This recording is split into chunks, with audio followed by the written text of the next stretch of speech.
ناي مسجانا ورحي هذا ورحزيا لومون ناي مودعتا خيكونس لومون اغزابير املاك مسكن سلدلو بزعبا مسجانا قرب قال كزاربي مسخن كوينا دما اغزابير تبلبي زقمطو خنكافلينا اغزابير املاك يمسكن بدقنا بزحات كم تحقسكم انون حقسي نزي بوتا انداتكونا يوم يا بحاكيو كيتطايسو نغزافير ممسغانن مملاخ سقع دلنا سقع بهيوت دلنا دواي نبلنان ግን ደቅና ዓብየን ቦታና ክሕዙ ከሎ ድማ ዝገደደ ሕጉሳቲና እግዚአብሔር አምላክ ተመስገነ ይሁን እስከ ናብቲ ቃል ከእትወና ዝኽልሎም ድሓስክዎ ቃል አምላክ ከነነበብሞ በድሕሪዮ ክንጸልይና እግዚአብሔር አምላክ ዝተባረከ ይሁን ቀዳማይ ተሰሎንቄ ምዕራፍ 5 كافقد 16 جميرنا خنا نببينا كل ساعة تحاقوسو كيباتكم تصليو ازي مأنتاهم بكريستوس يسوس فقد أملاخ يمو بخلو أمسكنو يبل كتسيلنا خنا نببون خلينا جن تنكند حساب دحاسكون كابزيز بقاساس لدخونا اكزافير أملاخ ستمسكن يخون نصلي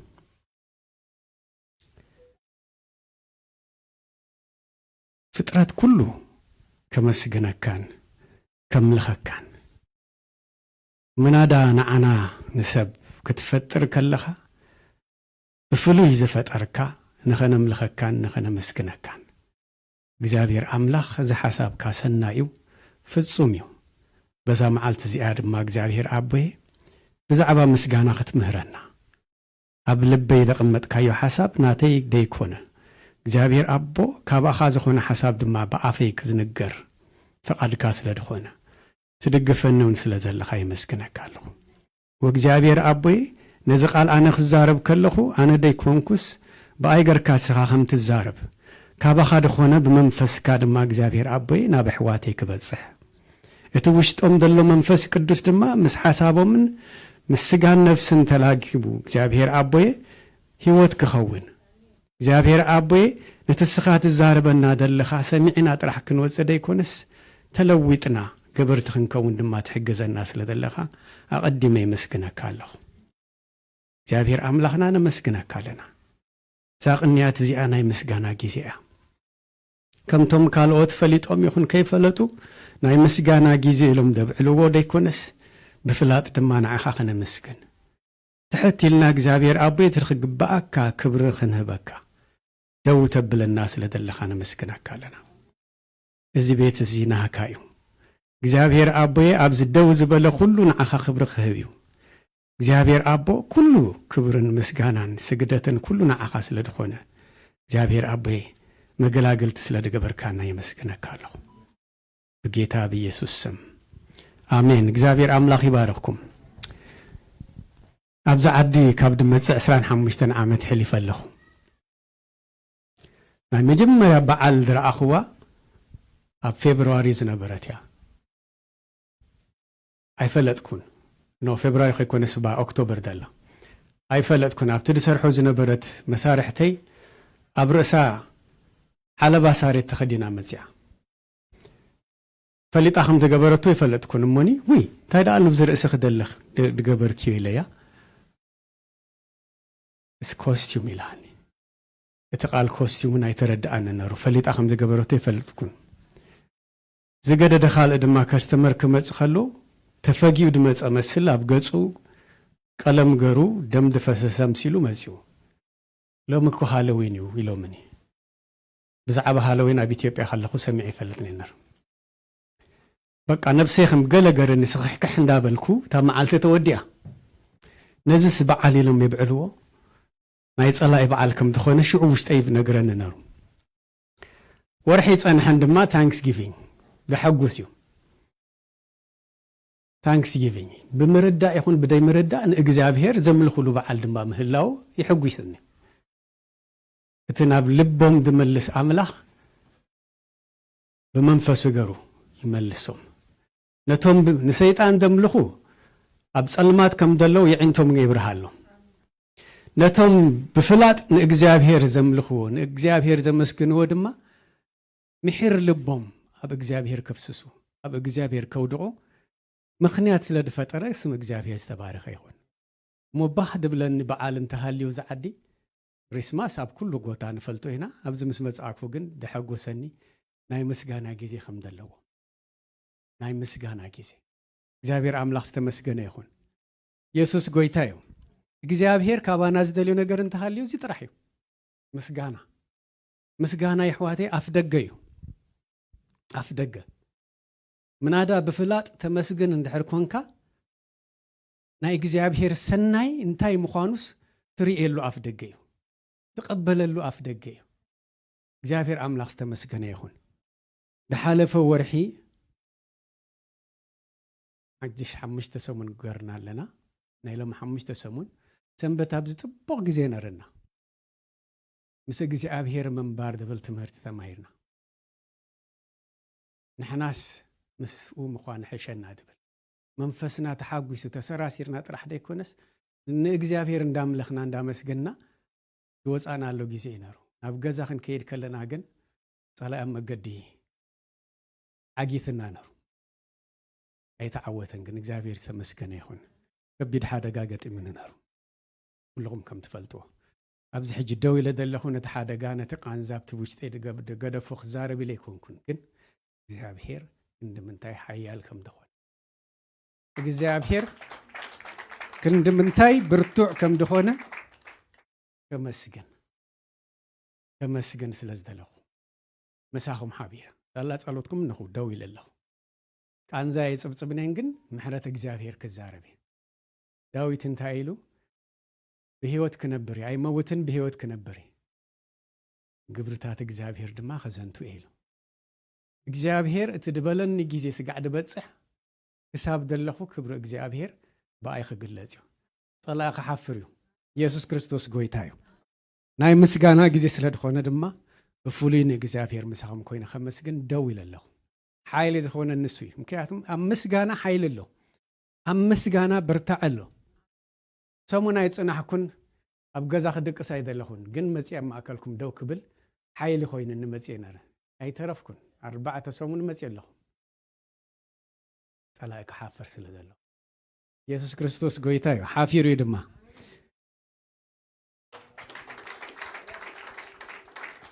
ሃሌሉያ ስም እግዚአብሔር ዝተባረኸ ይኹን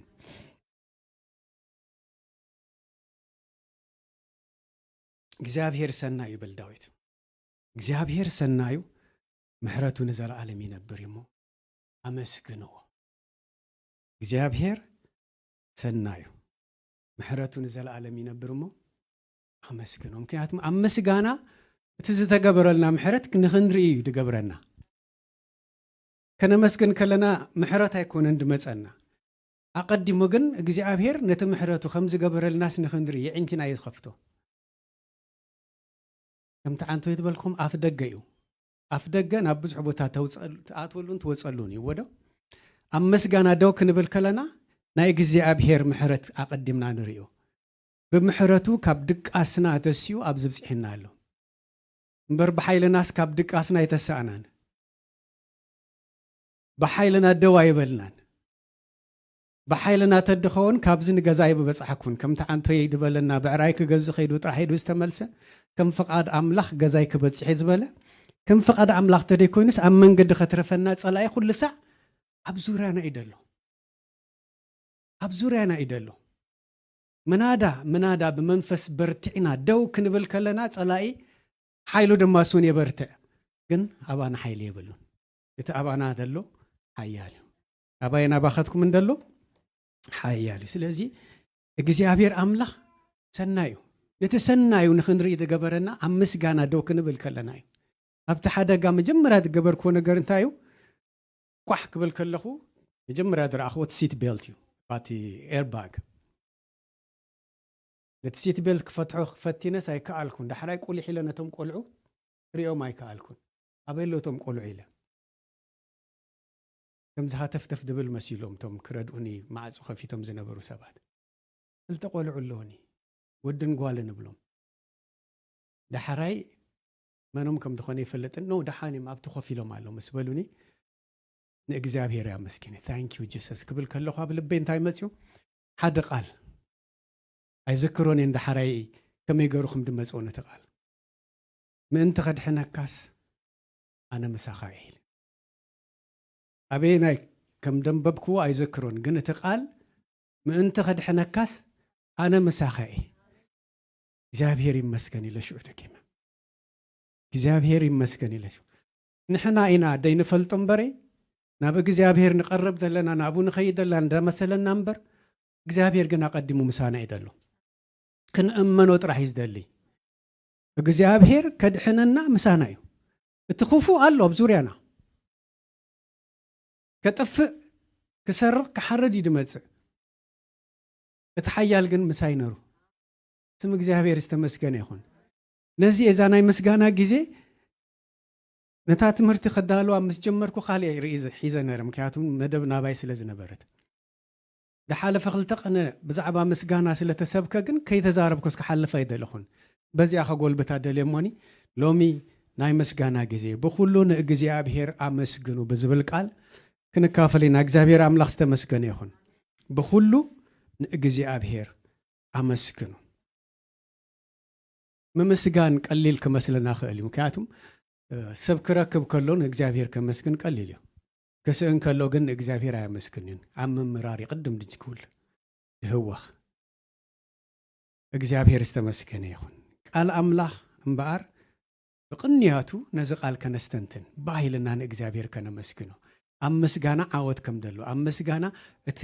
ናይ እግዚአብሔር ሰናይ እንታይ ምዃኑ ምርዳእ ስለ ዝህበና ኣብ ውሽጥና እንዳተሰራሰረ ንኻልኦቱን ንኽንምስክር ስለ ዝገብረና እዩ እግዚአብሔር ኣምላኽ ይመስገን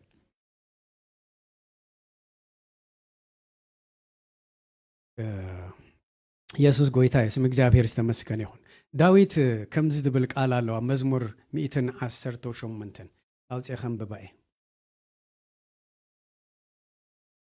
118 ፍቅዲ 17 ከምዚ ትብል ብህይወት ክነብር ኣይክመውትን ግብሪ እግዚአብሔር ከዓ ኸዘንቱ እየ እብል ብዙሕ ፈተና እዩ ዳዊት ሓሊፉ ባህ ዝብለኒ ግን ናይ ዳዊት ብሙሉ ነተን ዳዊት ናይ መዝሙር ዳዊት ኢልነን ዝፅሓፍ ተፃሒፈን ኣብ መፅሓፍ ቅዱስ ንረኽበን 150 ምዕራፋት ብምስጋና ዝተዛዘማ እየን ምስጋና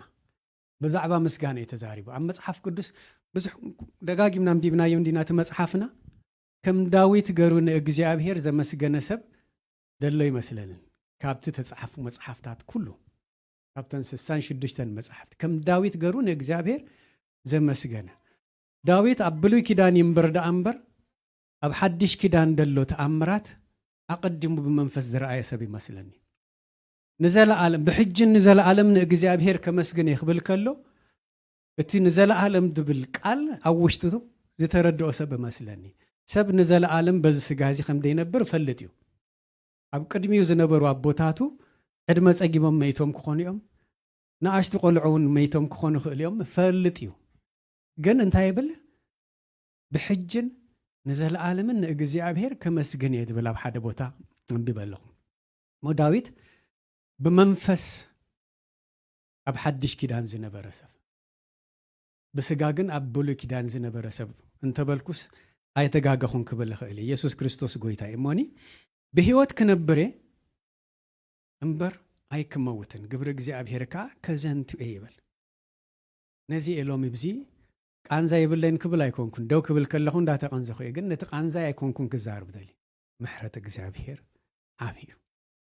ብሕጅን ንዘለዓለምን ከምቲ ዳዊት ትበሎ ምሳኹም ኮይነን እግዚአብሔር ከመስግን ከለኹ ጸላኢ ሓፍር ኢየሱስ ክርስቶስ ጎይታ እዩ ምስጋና ድማ ናይ ምድሓን ምልክት እዩ ንርእሰይ ምድሓን ኣይኮነን ምድሓነይ ስለ ዝተረዳእኩ እቲ ኣነ ደው ኢለ ዝምስክረሉ እግዚአብሔር ናተይ ምስክር ንኻልኦት ንጥፉኣት ድማ ምድሓን የመፅእ ምስጋና ምስክር እዩ ምስጋና ጸሎት እዩ ንእግዚአብሔር ከነመስግን ከለና ከምቲ ዓንቶ ይድበልኮ ኣፍ ደገ ኢና ንኸፍት ናይ እግዚኣብሔር በረኸት ክንቅበል ናይ እግዚኣብሔር ምሕረት ክንቅበል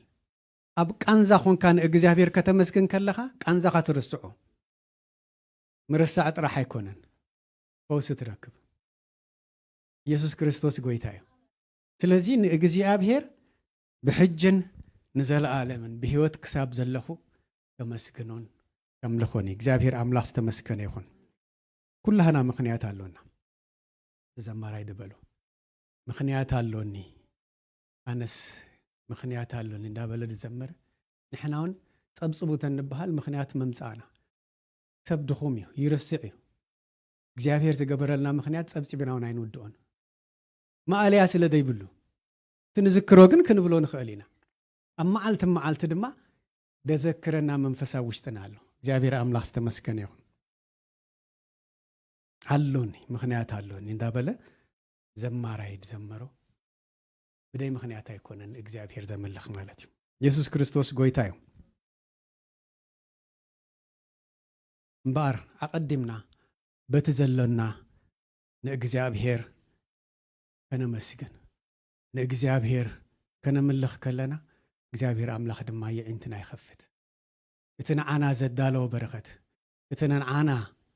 ዝገበሮ ግብሪ ኩሉ ብውሽጥና ክረአየና በዕንትና በዚ ንርእዮ ዓይንትና ከይኮነስ እቲ ናይ ውሽጢ ዕንትና ተኸፊቱ ንእግዚአብሔር ክንድምንታይ ሓልዮቱ አባና ከም ደሎ ክንድምንታይ ምሕረቱ ከም ድበዝሓልና ንእግዚአብሔር ነምልኸሉ ነመስግነሉ ብዙሕ ምክንያት የርእየና እግዚአብሔር አምላክ ዝተመስገነ ይሁን ማዕለያ ዘይብሉ ነገር ይገሪልና እግዚአብሔር ኣብ ህይወትና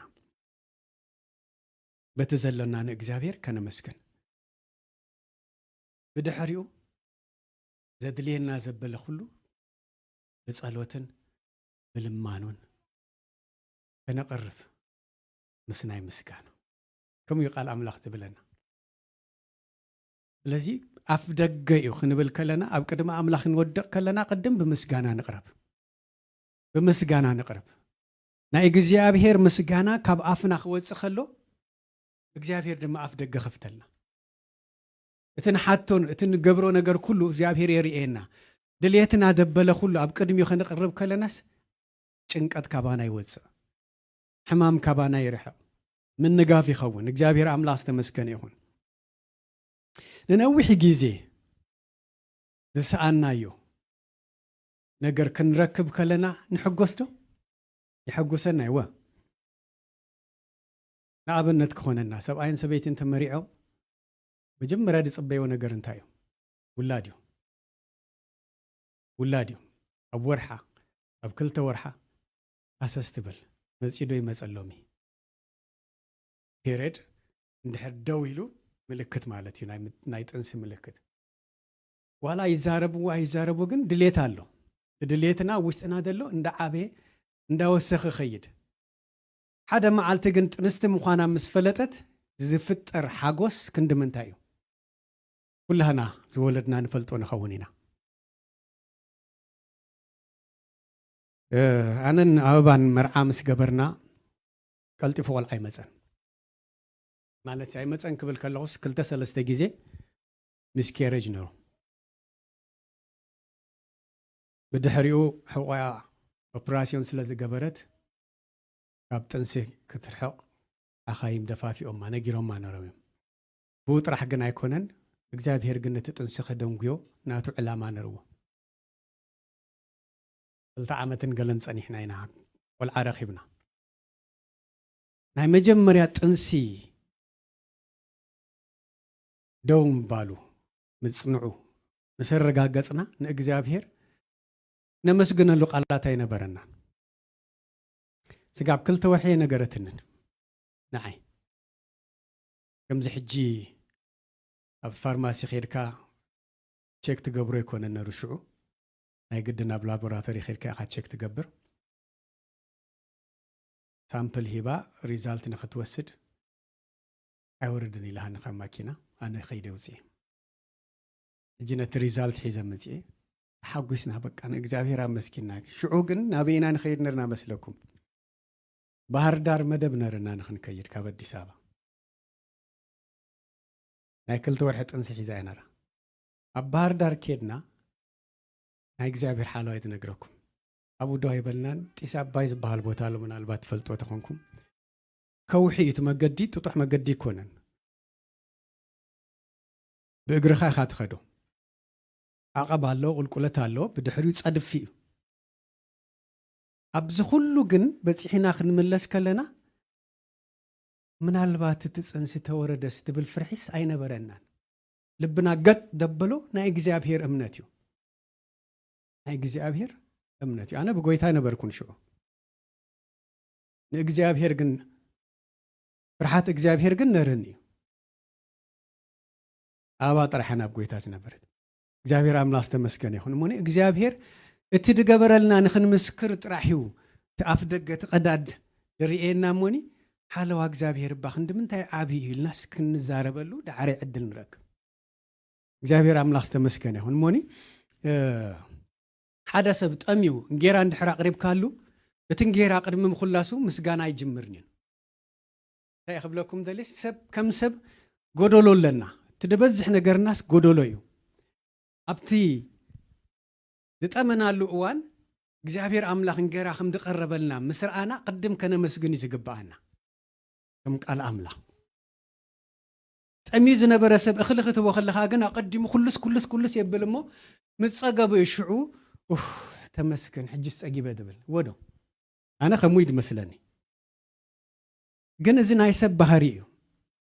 እግዚአብሔር በዙ ናይ ሓርቕኒ እግዚአብሔር በዙ ናይ ቅየምኒ ባህሪው ናይ እግዚአብሔር ኩል ሰዓት እንታዩ ሰናዩ በቲ ደለና ክንዓግብ ከነመስግኖ ክንጅምር ከለና እቲ ኻል ዘድልየና ወላ ሓተትናዮ አይ ሓተትናዮ ኣብ ቅድሜና ኩል ሰዓት ቅሉዕ እዩ ናይ እግዚአብሔር በረኸት ኩል ሰዓት ቅሉዕ እዩ እግዚአብሔር አምላክ ዝተመስገነ ይሁን እሞ በሲ ደለና ቅድም ነመስግን በሲ ሓዝናዮ ቅድም ነመስግን ኣብ ምስጋና ዝነብር ሰብ ድማ ዕውት እዩ يحواتي نقرأكم على أمسجان هذا برسب عوتيو عقابة ركبيو زم كلهم حبتامات كم زي أنا نسخاتكم من بعقابتنا بيت أملاح نملالس دلنا زم ملالس وده مسلكم بزح ده عندك نقرأ لهم بزح فره اللوم بزح بجنزب كشفنا وديكلو زابير أملاح استمسكنيون بزح فرهي اللوم بزح ده عندك أب እግዚአብሔር ዝተኣማመን ግን ብደይ ፍሪኻ ኣቱን ክወፅን ዕጋበት ኣለዎ እግዚአብሔር አምላክ ዝተመስገነ ይሁን ሞኒ በዚ ብነገራት ከይተተሓዝና ንእግዚአብሔር ነመስግን ነው ንምንታይ ደሞ መላእኽቲ ቅዱስ እንዳበሉ ከይቋረፁ ደመስግንዎ ንምንታይ ከም ዝተፈጠሩ ስለ ድፈልጥዎ እዩ ንምንታይ ከም ዝተፈጠሩ መላእኽትን እግዚአብሔር ከምልኹ እዮም ተፈጢሮም እንተርፎተ ሓደ ኣብ መጽሓፍ ቅዱስ እንታይ ይብሎ ኣታ ብሩህ ኮኸብ ወዲ ወጋሕታ ንመን እዩ ንዲያብሎስ ኣታ ብሩህ ኮኸብ ወዲ ወጋሕታ ተባሂሉ ዝጽዋዕ ዝነበረ ናብ ምድሪ ግን ዝተደረበ ነቲ ዝተፈጠረሉ ዕላማ ሲሒቱስ ከም ኣምላኽ ክኸውን ስለ ዝደለየ ናብ ምድሪ ጻሕ ኣቢሉ ደርቢዎ እግዚአብሔር አምላክ ይግንሓዮ ሕጂውን ስጋ ጎይታ ተመሊሱ ዝመጽእ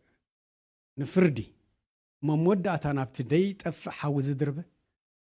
ጸላይ ደዋ ይብል ኣብ ዙርያና ኣሎ ነቂሕና ግን ብምስጋና ንእግዚአብሔር ኣብ ዙፋኑ ንቅረብ እግዚአብሔር አምላክ ዝተመስገነ ይሁን ነገራት ይምላእ ኣይምላእ ብዘይገድስ መን ይኽምስገን ዘለዎ እግዚአብሔር አምላክ ጥራ እግዚአብሔር أنا نسخو من كنا مسكننا كنا ملخوينا سمع أملاخنا استبارخ يخون مو حسابنا ترنف قبل مئنتان هذا سلست أربعة حتو نزملس وتقسطات أو تينا خندرينا نمن معاس سلمنتاي إن أنا مسكن نزبل حتو كملسوا لنا زخولو جابير أملاخ استمسكن يخون أب قدام أي زينا معرف عسرت شدشت قصري شمنته كم زدبلك على نأجزابير أمسكنوه سموت أوعو قبرتاتو أمونغو هزبتات نقارو نأجزابير أمسكنوه سموت أوعو قبرتاتو أمونغو هزبتات جابير عملاق استمسكنيون داويت بعلو لما خمزيبل أب كالي معرفة بملوء لبي أمسكنك أب قدمي أمالختي مسجانا خا أزمر نقالك حالفا كل سمك أبي خايو إخامو أب قدس مقدس أبيله كسجد نسمكون سلسها لخان حق خانيله أمسكني እግዚአብሔር አምላክ ተመስገን ይሁን። ማን ይመስገን ደሎ እግዚአብሔር አምላክ ምስጋና ተመስገና ንሰባት ስለዝገበሩልና ትድረአ ነገር ስለዝገበሩ ግን እግዚአብሔር ይው ነትዝረአ ነገር በሰባት ገሩ ንዓና ከገብሩ ዝገበሮም ስለዚህ ክኒኦም ክምስገን ዝግቦመን እግዚአብሔር አምላክ ይው ንሕና ኢና ደይንፈልጥ እምበር እግዚአብሔር መዓይቲ ክኾኑ ዝሃበና ሰባት ይው እግዚአብሔር አምላክ ተመስገን ይሁን። ባሂልና እግዚአብሔር ነመስግን ነው ባሂልና እግዚአብሔር ነመስግን ማዓስ እጅን ንዘለዓለምን እጅን ንዘለዓለምን እግዚአብሔር ንዓይና አኸውትኩም እንዝሃበና ተማሊ ኮነትን ወይ ጽባሕ አይኮነን ሎሚያ ሕጂ ከተመስገን ከለኻ ኢኻ ንጽባሕ ትሪያ ያትም ጽባሕ አይናትናትና በተስፋ ኢና ንጽበያ ትማሉን አይንረኽባን ኢና ሓሊፋ ኸይዳ እግዚአብሔር ማዓሲና ከነመስግኑ እጂ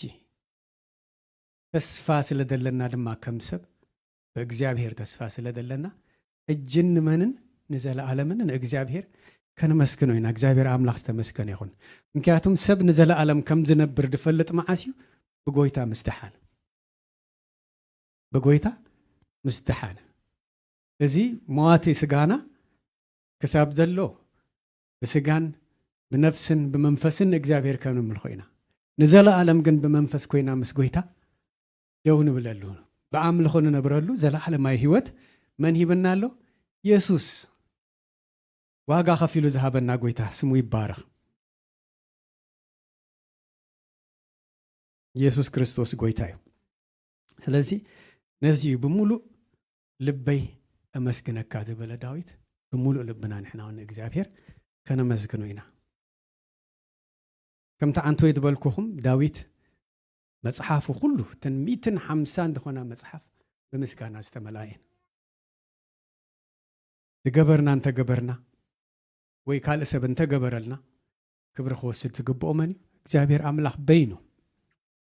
بينو ولا تزجبرلنا السب نبلو نعو خنا مسجنو دا عدل رخيبنا امبري بو غرنا جن كمسكن زجبؤ مني እግዚአብሔር አምላክ كندي سناي نجار كاب سبات رخيبنا إنا داي ترفيو نسبات دما كنا مسجنهم أين مسجنهم مالتي أيكونن جن نسبات كنا مسجن كلا قنيتهم سبات ما نعلو أملا خالو تدخل أملا تدخل الذهب أملا تدوز بلن أملا زوهاب سل ذهبهم في بومنا بمهاب تخوينو زحجز تخوينو كحجزو عقم سل ذهبهم ميم حجزو منا تمام أملاخ استبارك يخون الذي خم تقدمنا زبلنايو كل ساعة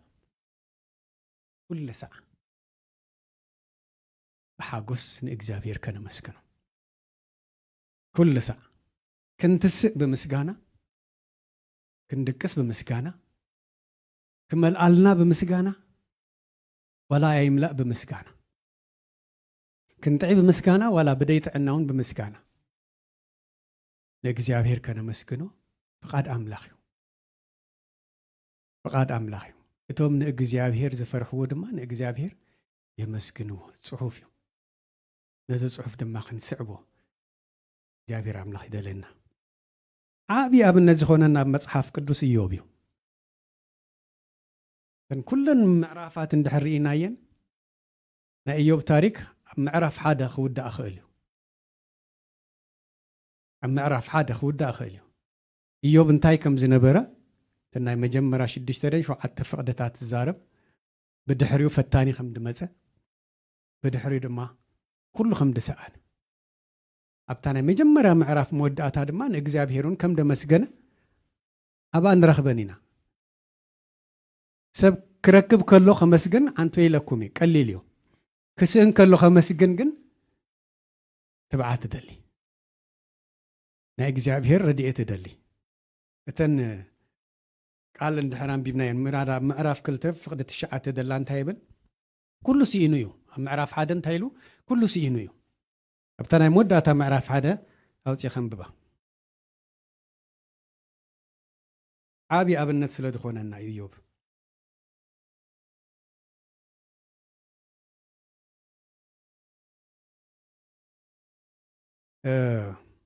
ኩሉ ምስኣነ ሽዑ ኢዮብ ተንሲኡ ክዳኑ ቀደደ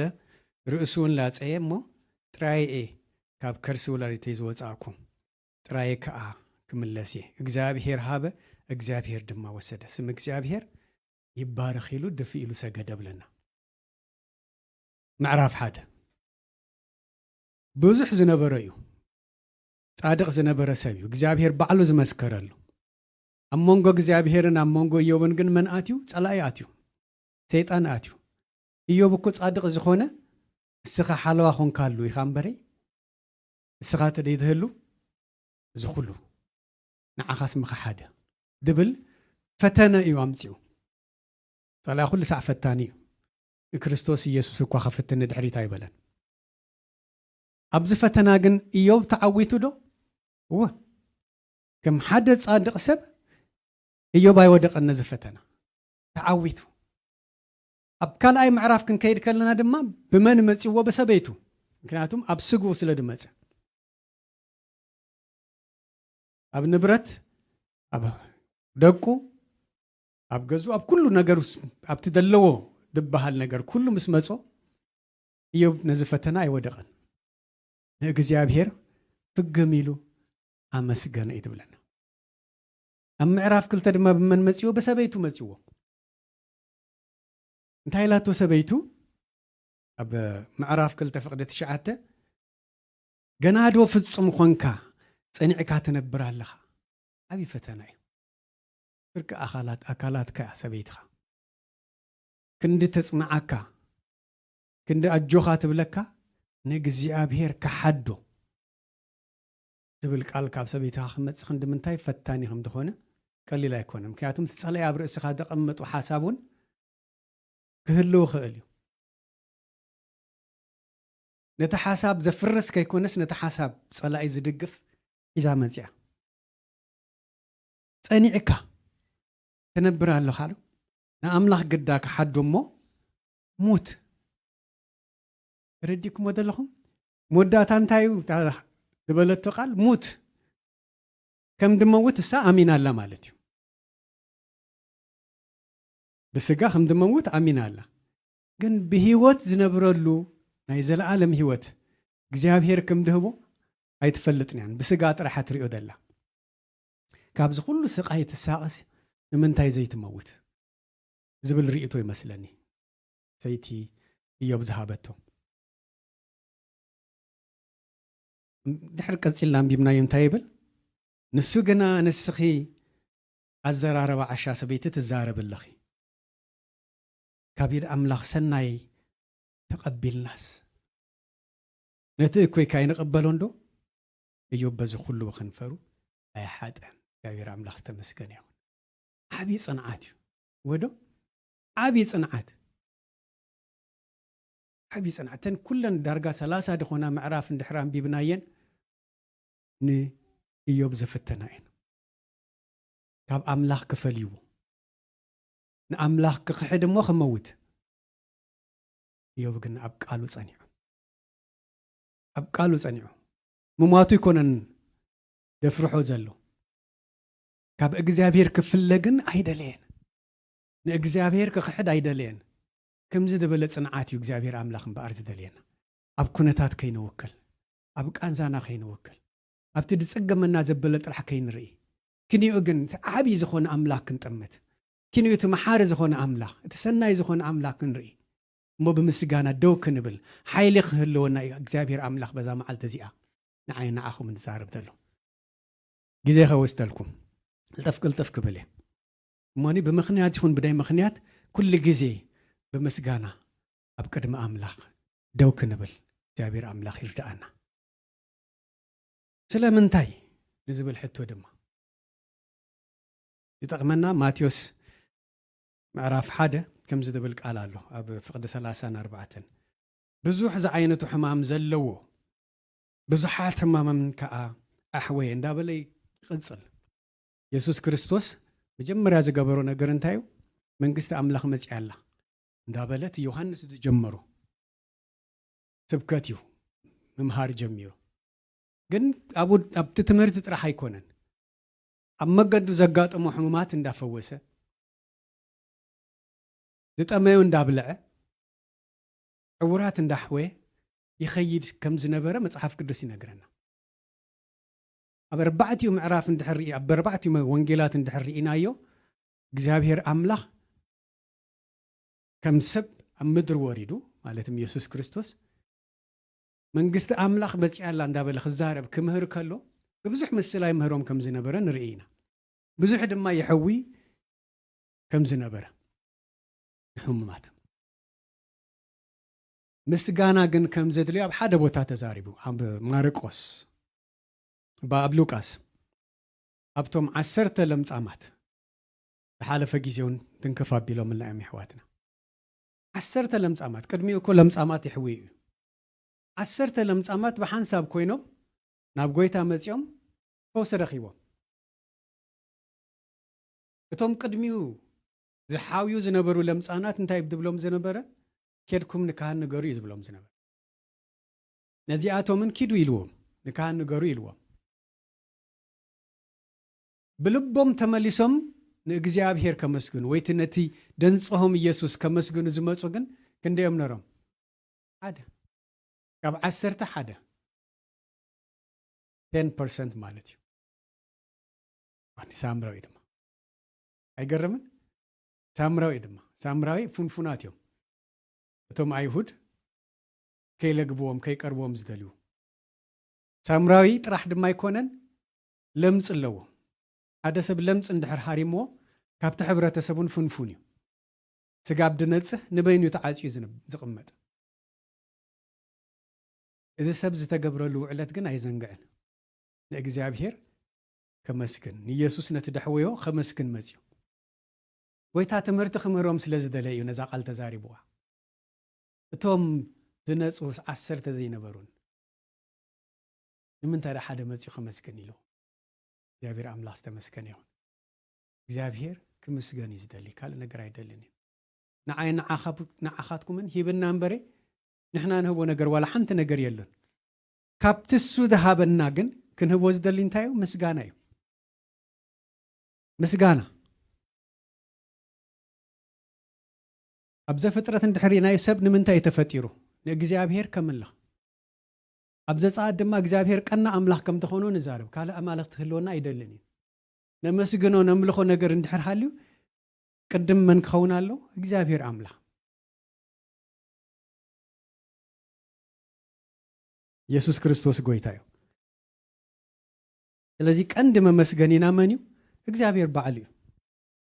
እግዚአብሔር ፍቅር እዩ እጅ ደግሜ ይነግረኩምን ፍቅሩ ንዓይን ንዓኻትኩምን ኣብ መን ገሊጽዎ እዩ ብወዱ ብኢየሱስ ክርስቶስ ሓደ እንኮ ወዱ ስጋዕ ሞተ ሓሊፉ ሂቡ ይድብለና መጽሓፍ ቅዱስ ነዚ ኣሚንና ኢና ድማ ዳግም ተወሊድና ናይ እግዚአብሔር ፍቅሪ ስለ ድበዝሓልና ንኸነ ፍቅር ዝገብረና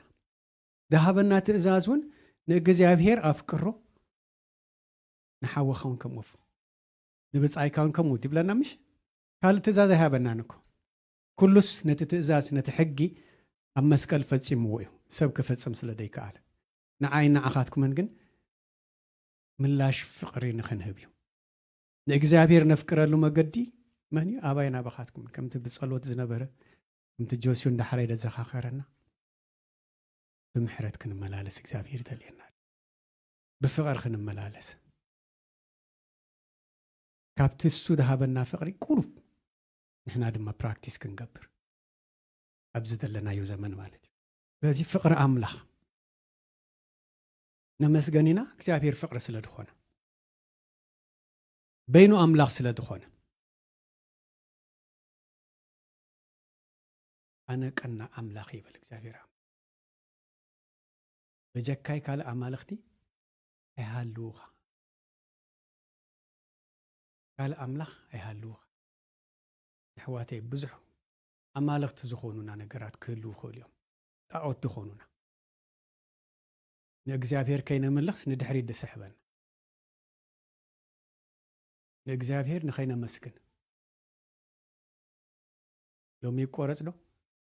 ኢየሱስ ክርስቶስ የሚቆረጽ ምክንያቱም ምስጋና ከወስድ ደለው ክምለኽ ደለው እግዚአብሔር አምላክ በይኑ ካለ አማልክቲ አይሃለሁም ኢየሱስ ክርስቶስ ጎይታ አብ ካልአይ ቆሮንጦስን ከም ዝድብል ቃል አለው ነዚ ዝድግፍ ስለቲ ዘይንገር ውህበት ንአምላኽ ስብሐት ይኹን ይብል ዓቢ ውህበት ኣብ ቅድሜና ክርስማስ አለው كم بعل طرح قرنا خين ريو كريستوس توليدو تهزان أبيت مالزي تولده تاريخ كوينو خينن ببو أب هيوتنا جن عابي إجام كم دلوس كفلت دلي يسوع أبتدم عيل اللو كريسماس بعل طرح يكونن كريسماس قلنا عين عخو من وليدو كريسماس هيكونن قويتا مالتي أمسكال زتخافل لنا واقعين عين عخات من حج الدويلنا نأجزابير نخنا مسكن حيله بالنازل تبعاته بالنازل بمردأنا أملاح كنا مسك يسوع كريستوس قويتايو داي ودأ محرت داي ودأ وهبت It's a big package تسقع قبل على تسقع قبل كله زي ودأ باكيج دلنا قني عينتنا يكفتا بمسقانا بقدم أملاح نقرب كل ناس إذا عبي باكيج انتاي مخانوس مردة أوشتنا خفتر نجزابير أملخنا كنبل كل ناس تأملخو انتاي ريئنا قبل بنا انتاي فتيو رات أملخ بقرب من صحوات إجزابير زقبر لنا ندا ذكر ناس نحنا هون إجزابير ملاش بخمئنا نهب نبل من دلاو كهلونا إجزابير أملخ استمسكن يخون داي ودا محرته إجزابير أملخ استمسكن يخون እግዚአብሔር ሰናይን መሓርን እዩ ነዚ ዝተረድአ ኢዮብ ይምበኣር ደቁን ንብረቱን ጥዕንኡን ኩልንትኑ ዋላ ስጉኡን ይዕፅምቲ መሽሚሸን ከለዋ ንእግዚአብሔር ዘመስግን ኣስብለዎ ንእግዚአብሔር መመስግን ኣብ መወዳእታ ኢዮብ ኩሉ ተመሊሱሉ ዶ ከምቲ ዝነበረ ጥራሕ ኣይኮነን እጽፍታት ስም እግዚአብሔር ይመስገን አምላክ መመስጋን ዘይቋረጽ መመስጋን ካባይን ካባኻትኩም ምን እግዚአብሔር ዝደልዩ ዝጸምኦ እዩ ኣብ ምስጋና ደው ንበል ካለ ብኸመይ ከን እግዚአብሔር ነመስግኖ ብዙሕ መገድታት ክህልውና ክእል እዩ እንዳወዳእኩ እየ ብዙሕ መገድታት ክኸውን ክእል ሓደ 3-4 ነጥቢ ክዛረብ መኹድ እየ ቀዳማይ ንምስጋና መዝሙር ሓደ ናይ መመስገኒ መገዲ እዩ ቅድም ብፍታውና ኣብ ቅድሚ ኣምላኽ ንቕረብ ብፍታውና ኣብ ቅድሚ ኣምላኽ ክንቀርብ ከለና እግዚአብሔር በዓሉ እዩ ዝመርሓና እቲ ውሽጥና ዘሎ መንፈስ ቅዱስ እዩ ዝመርሓና ዳዊት መብዛሕትኡ ግዜ ብመዝሙር እዩ እግዚአብሔር ዘመስግኖ ዝነበር መብዛሕትኡ ግዜ ኣብ ቆሎስዮን ከም ዝብል ቃል ኣሎ 3:16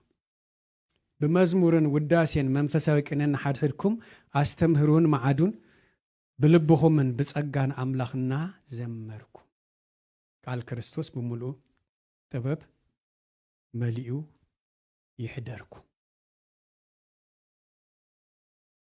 مزمورن وداسين حدا ممسكني بركخلنا لእግዚአብሔር እንዳጸማአና ክንዘምር ከነምልኽ ከለና መንፈስ ቅዱስ ድማ ምሳና ርክብ ይገብር ዘድሌና ዘበለ ሽዑ ፍሎ ይዝገብር ፍሎ ኣብ ህላውነቱ ይገብረና እግዚአብሔር አምላክ ተመስገነ ይሁን ካለ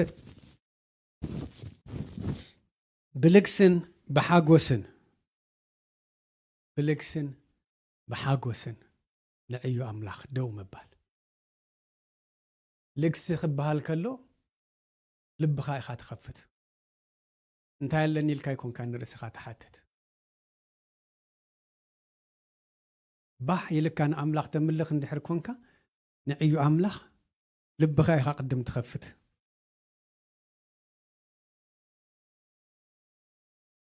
ሓደ ምስሊ ሂብዎም ኢየሱስ ክርስቶስ ኣብ መገድስ ሓደ ሰብ ከትኪቶም ሰረቕቲ ደርብዮሞ ሽዑ ሓደ ካህን መጺኡ ሪኡ ሓሊፍዎ ኸይዱ ሌዋዊን መጺኡ ሓሊፍዎ ኸይዱ ሳልሳይ ድማ መን መጺልዎ ሓደ ሳምራዊ ከምቲ ዓንቶ ይትበልኩም ሳምራዊ ካብ ኣይሁድ ዝተፈልዩ እዮም ዝርሓቑ እዮም ንኣምላኽ ኣይፈልጡን ዝበሃሉ ደንገጸሉ ብለና ቁስሉ ሓጺቡ ዘይትፍሲሱ ተሰኪሙ ኣብ መዕረፊ ኣጋይሽ የእትይዎ ብለና ኩሉ ትድግበርሲ ገርሉ ማለት እዩ ዳሓራይ ካብዚኦም ሰለስተስ ተሓልየሉ መን እዩ ኢሉ ሓቲትዎም ከምዚ ዓይነት ልቢ እዩ እምበኣር ዝደልየና እግዚኣብሔር ኣምላኽ ብምስጋና ብምሉእ ልብና ክንቀርብ ብልግስን ብሓጎስን እዚ ሌዋዊ ርእይዎ እዩ ስቕ ኢሉ ሓሊፉ ኸይዱ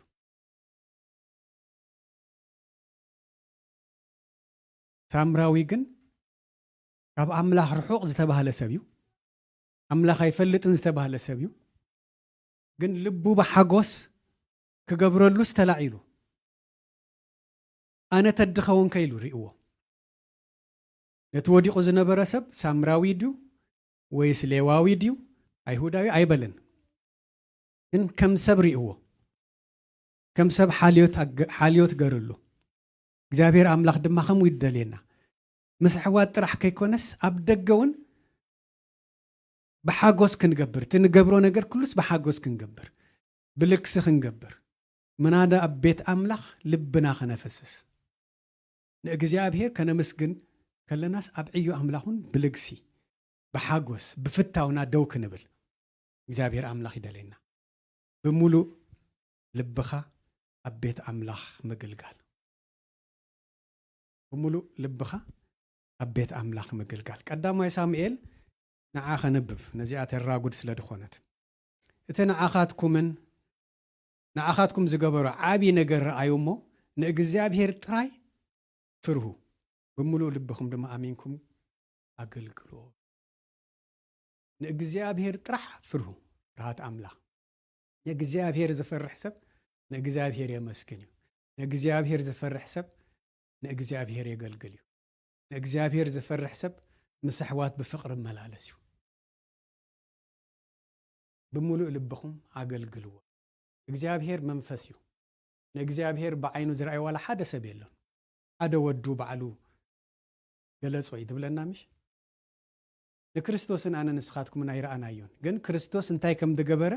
ተጻሒፉ ተዋሂበና ዕድለኛታት ኢና ንእግዚአብሔር ብኸመይ ኢና ነገልግል መንፈስ ቅዱስ ኣባና ኣሎ ብምሉእ ልብና ጥራሕ ኣብ እግዚአብሔር ብፍርሃት ንመላለስ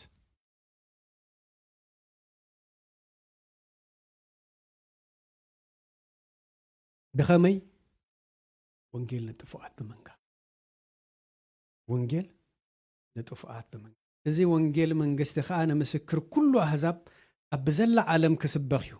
ሽዑ መወዳእታ ይመጽእ ተስፋ ኣለና ኣሕዋቴ ተስፋና ሓደ እዩ ኢየሱስ ተመሊሱ ክመጽእ እዩ ነዚኦም ሐዋርያት ማራናታ እንዳበሉ እታ ዝነበረቶም ዕድመ ስጋዕ ድውድኡ ብምሉእ ልቦም ዘምለኽዎ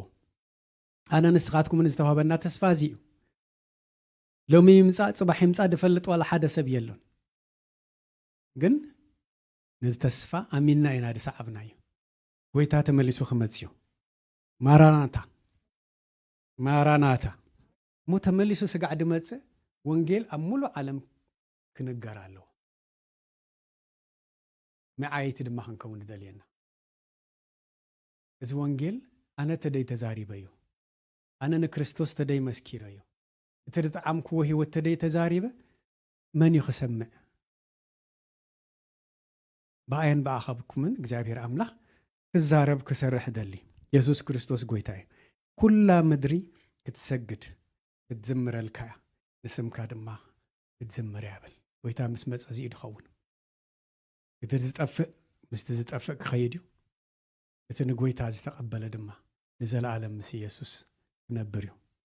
ኢየሱስ ክርስቶስ ጎይታ እዩ የሕዋቴ ህይወት ኣብዛ ዓለም ሓጻር እያ ልደት ከነኽብር ከለና መዓስ ከም ዝተወለድና ንፈልጥ ኢና نزينا نخبرو دلنا كند زعمت كرنبل ما عسنا بقويتا خم نخيد كن أنا نسخاتكم من أين فلتن عدنا قرقن نفلت أماني نزل عالم مس قويتا خم زنبر يسوس كريستوس قويتايو كم توم طفات نابي كم نخيد أين فلتن أين بلن ولا حج نموت نابي كم نخيد كن نفلتينا كل زترنا يطريت قديفنا يوينا نخيد يوت حد صاري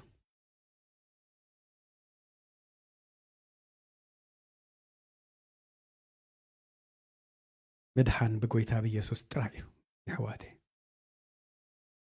مقدن حقن هيوتن أني إيلو يسوس لازم مقد زي درعينا يسوس بروخ يخون مقدن حقن هيوتن أني إذا قال حجون أموني حواتي إذا قال نابطفقات كبت صحلو نابطفقات خدو بفلاتهم بدي فلات أكون أملاخ دملخون دا مسلم نابطفقات زخدو بزحاتيهم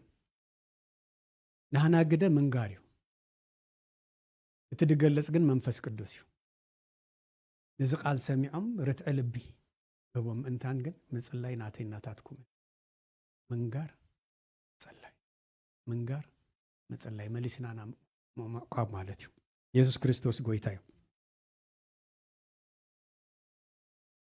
أب عالم بزح ده حسبنا قرالو لنفسها بعلخا ختتريا بعلخا ختدحنا قال سنحرها اللي خا تدفع هذا لها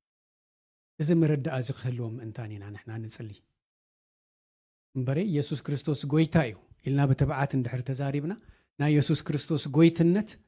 أب لبهم زمسكر منيو منفس قدوسيو رتع لب زمزة منفس قدوسيو يحواتي تسفى لنا تانسو ذهبنا تسفى خا نايز العالم هيوتيا نزي نايز العالم هيوت نحنا رخيبنا يو نبلد لنا بأمنت كنحلو نتنحنا زرخبنا يو هيوت دقما ساتم كرخبو بداي مقراص أبزعيو ونجل كنتبع እግዚአብሔር አምላክ ደሌናል ተስፋ ለና ናይዘል ዓለም ህይወት ተስፋ ኢየሱስ ክርስቶስ ጎይታዮ ዳውድ አኩይ ኩሉ ስጋ ከም ሳዕሪ ኩሉ ክብሩን ከም ዕምባባረ ሳዕሪ እዩ እቲ ሳዕሪ ይነቅጽ እቲ ዕምባባውን ይረግፍ ቃል እግዚአብሔር ገና ንዘለ ዓለም ይነብር እግዚአብሔር አምላክ ተባረከ ይሁን ሐዋርያው ጳውሎስ በወንጌል አይሐፍርን ይሉ ጋር መወዳታ ድማ ወንጌል እንዳነገረ ኸይዱ يحواتي إذا تبعات زي أبينا بحطكم كخون صلوتي بتبعات يسوس قويتا إلنا اختزاريبنا بتبعات نزوان جل كنا قري دقفنا كله حل فيهم أمودة تخبلوز دلين تايو أمسكانا عوتالو أمسكانا فوسلو أمسكانا من نقافالو بركتالو عقوسالو ኢየሱስ ክርስቶስ ጎይታዮ በሐጎስ ግዛካ የምልኸካ ጎይታዬን አምላኸይ ንስኻ ኢኻ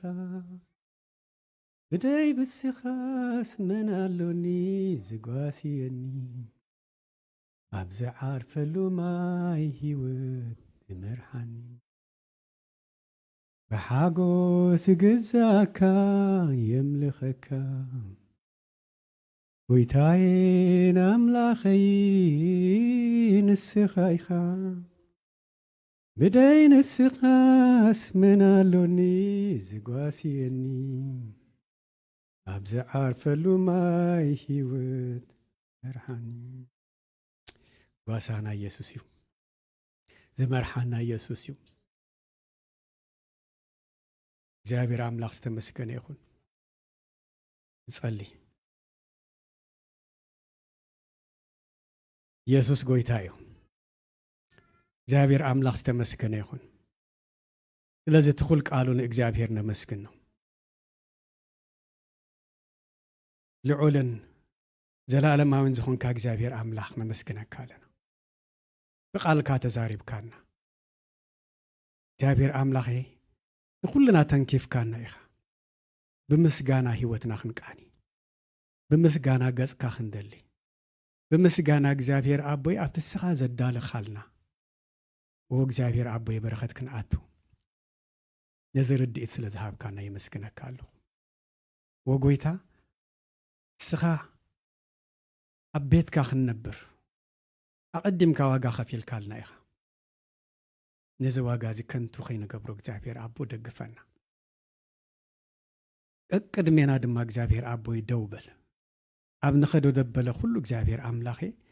ነዚ ቃል ክንዛረብ ክንመስክር ኢየሱስ ጎይታ ኢልና ክንዛረብ ትብዓት ክትኮነና ንጽልይ ኣለኹ ነመስግነካ ኣለና እግዚአብሔር አቦይ ስለዚ ግረዳእካና ብትብዓት ደው ክንብል ስለ ደገፍካና እግዚአብሔር አምላኼ